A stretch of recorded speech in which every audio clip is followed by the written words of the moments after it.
Well, tonight we're out at Central Park, Lexington in the city of Roseville, Minnesota, celebrating our annual Family Night Out celebration, which is always the day before National Night Out or Night to Unite activities taking place across the United States. And this is just one more way for the community to get together, to talk with their neighbors, to meet the police department, meet the fire department. The Ramsey County Sheriff's Department is here, State Patrol helicopter, our SWAT unit, and a lot of other great partners to get out, see your neighbors again, see public officials, get a chance to ask questions, maybe get some free stuff, get your face painted, things like that. A lot of fun stuff tonight because it's great weather.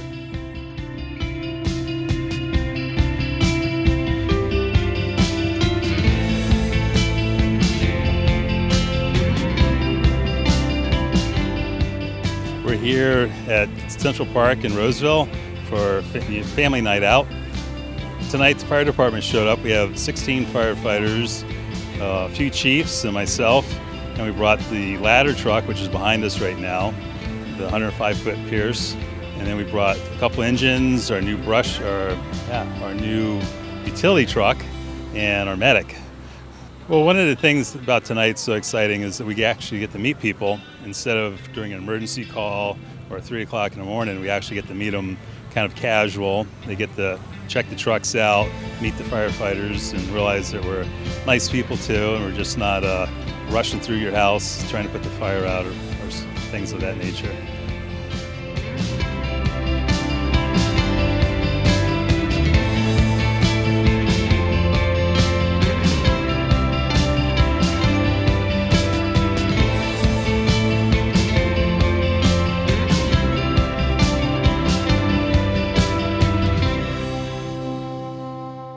Yeah, this is just another way the police department partners with the city of Roseville, the residents, the businesses, and things like that, because your police department can't function without the community involvement. It takes a village to raise a village, and we need that. It takes a village to police a village the same way. So we really rely on everybody to get together, know your neighbors, call us when something doesn't look right, pay attention to what's happening in your neighborhood, and just give us a call. This is a way to talk to police officers where it's not your worst day. It's not a time that you got in a car crash. It's not a time that your house was burglarized. This is the place that you're choosing. You can come and talk to an officer, talk to a sergeant, talk to a detective, things like that, just to talk about what's happening in your neighborhood, what you have questions about, and what you may want us to know that you haven't had a chance to call us on. Because a lot of people lead very busy lives, and this may be one time they can tell us, oh, by the way, last week this happened, because they haven't had a chance to call us. But just getting a hold of us now is a wonderful way to open up those building blocks of information exchange. This is just one more way at Family Night Out that we do that once a year. The biggest two attractions, I'll say, with the police department, one is a State Patrol helicopter, which makes a loud ruckus and throws a lot of dust up when it lands and when it takes off. And it's a great piece of equipment the state of Minnesota has out for us today to look at. It's quite fortunate for us to have this for at least a half hour here in Roseville, pending an emergency call to other parts of the metro, but they're here for about a half hour. It's a lot of money tied up in the state of Minnesota that's actually on a baseball field here in Roseville. The other thing we get a lot of people looking at, it's kids of all ages, especially the kids and then the dads who never really grow up when they look at the canine unit. Roseville has 3 canine teams, 2 of them are here tonight. They give a demonstration of what they can do with scent finds and with apprehensions and what they do. And at the end, the kids and the parents too get a chance to pet the dogs and say hi to the handlers and meet the dogs up close. Because oftentimes they don't meet them ever, because most of our dogs are working when it gets dark out. But here it's light out, you can talk to the officer, talk to the dog, and see that they are just a regular team of a canine and then an officer. So it's a wonderful way. Those are the 2 large displays that we have that attract the most attention.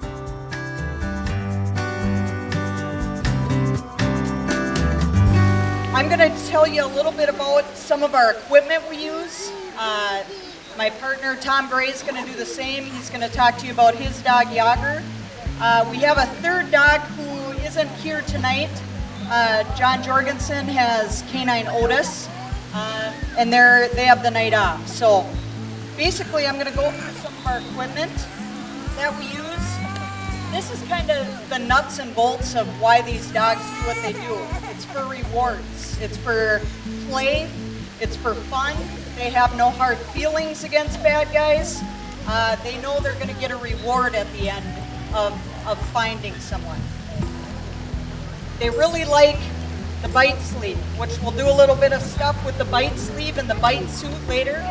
We're going to do a couple demos for you as well. During real dangerous situations, much like we wear body armor, we like to protect our dogs with body armor as well. This is Seeger's old vest, and actually we've recently had a generous donation by the Canine Foundation, the Roseville Police Foundation, and he actually has a new vest coming in. We'll talk about that at a different time. But we do try to protect them just like we protect ourselves. These dogs are willing to go into any situation for us, so we protect them as well. They're just like one of our partners. We have several different style leashes we can use, long lines, short lines. It totally depends on the scenario or the type of call we're on. That's what kind of outlines how we go into a call.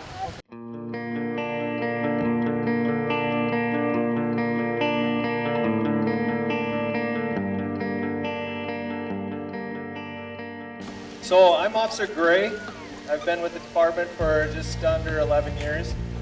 And this is my canine partner, Yager. It's more about him than it is me. So I'll talk about him. He is a 2.5-year-old German Shepherd. He is from Slovakia. I don't know if she covered why we're getting dogs imported, but dogs are imported because of the bloodlines and just the way they are, the way they're trained over there. See, he loves toys. These are his toys, and he's gonna walk around. He's gonna try to grab every toy he sees until he finds the next best thing. So this might be a little more difficult for me because he's so excited. And we just graduated last year's class, so we certified for the first time this year, this spring.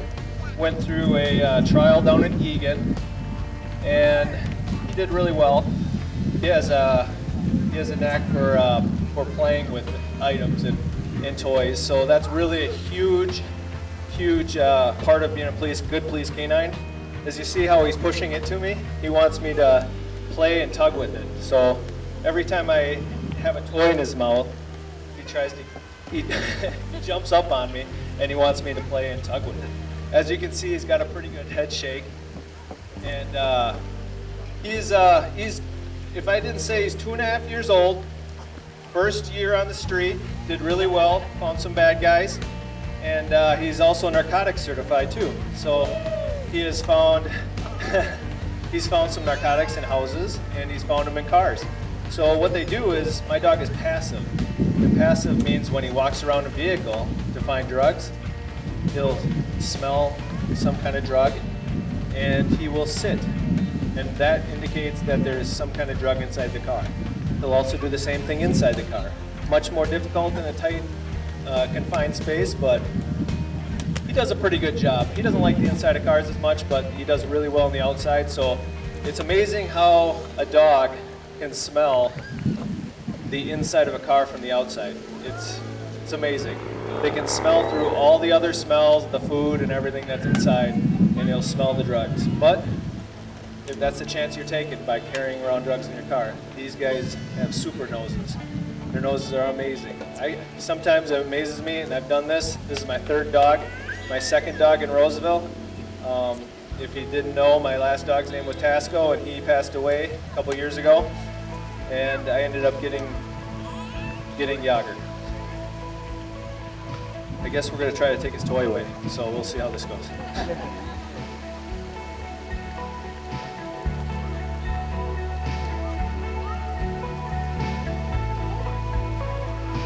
He's actually he behaves really well, and he'll out when I tell him to out, but he'll go after it real hard too when I tell him to. All right. Good. Go. All right.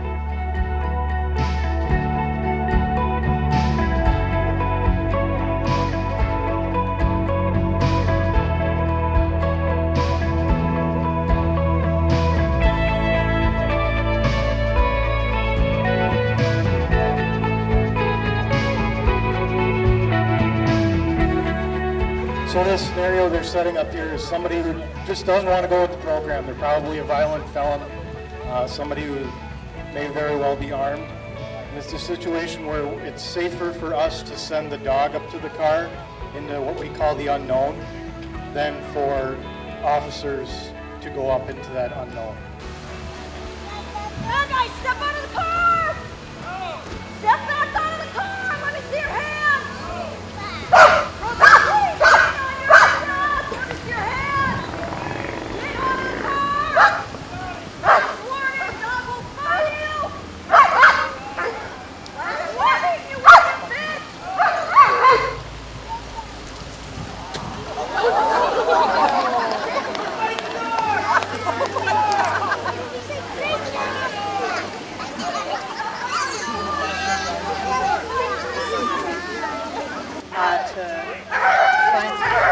Oh, looks like we have a little problem here.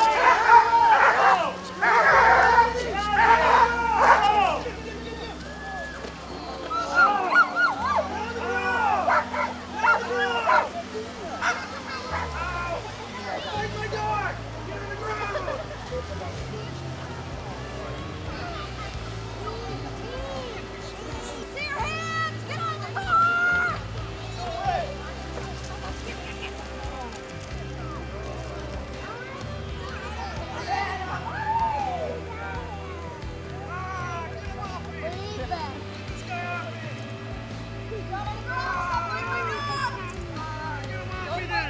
Stop resisting!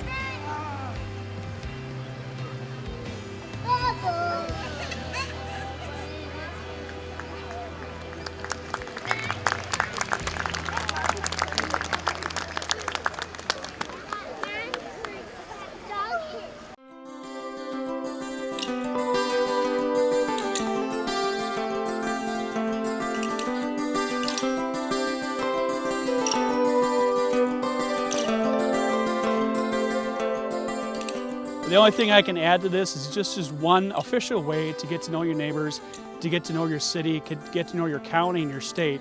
Just take the time to say hi to your neighbor as they drive in. Often, most of us in the suburbs, we drive in our driveway, we open up the garage door, we shut the garage door. We never exchange glances or high fives or anything with our neighbors like we did back in the 50s, 60s, and 70s. Now this is a commuter world we live in. It's a 24/7 operation, so sometimes you're working, your neighbors are sleeping, and then you're sleeping and they're working. This is just one chance to say, hey, I know you, you're in my neighborhood, I'll look out for your house, you look out for mine, we'll all get together. This is just one more way for people to get to do that in an official function.